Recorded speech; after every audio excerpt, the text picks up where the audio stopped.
Ayan po. Okay. So, nag-file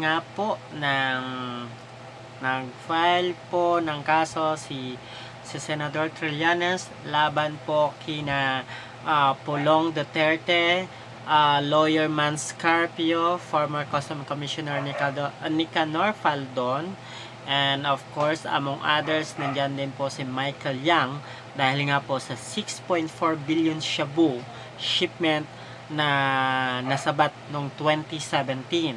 Sa panahon po ito ni dating Pangulong Rodrigo Roa Duterte sa kanyang panunungkulan in 2016 to 2022.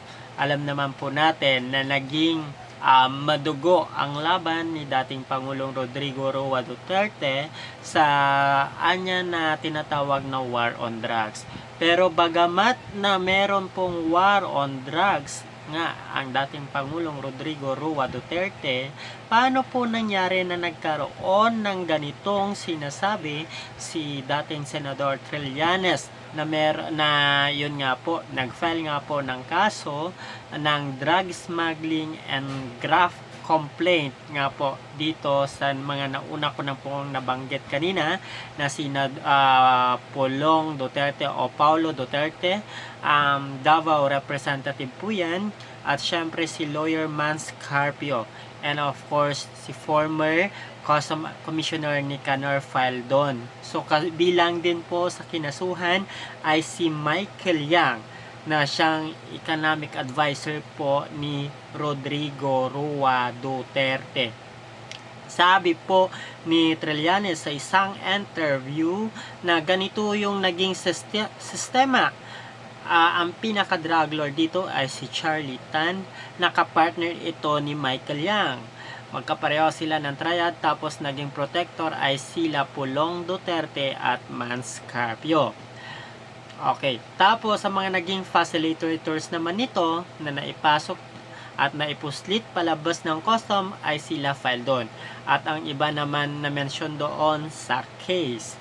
So, ito po ay sabi po ni dating Senador Trillanes.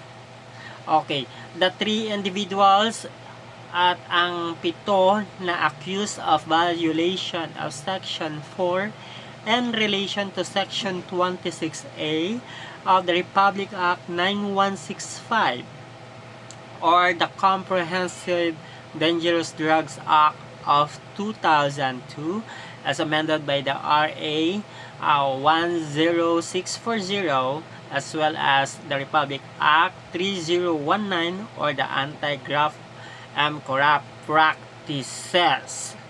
So ayan po, no. So kung matatandaan po natin, si Faldon po ay isang ex-BOC, head for the BOC ng Bureau of Custom. So si Mans Carpio, ito po ay asawa po ng kasalukuyang Vice Presidente na si Inday Sara Duterte. Okay.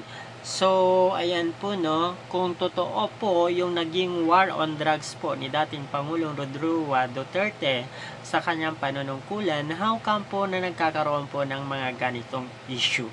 So, yan po yung mga katanungan na sumasagi po sa kaisipan ng normal na Pilipino at nakakapag-isip ng maayos kung bakit po may mga ganitong insidente sa panahon po ng madugong war on drugs po ni dating Pangulo Rodrigo Roa Duterte. Sa kanyang pananungkulan din, marami din po ayon sa mga report, marami pong nangyaring patayan o ang tinatawag na extrajudicial killings kung saan po nagiging usap-usapan ngayon ang nalalapit umano daw na pag-aresto sa dating Pangulo dahil nga po sa tinatawag na extrajudicial killings sa kanyang panunungkulan na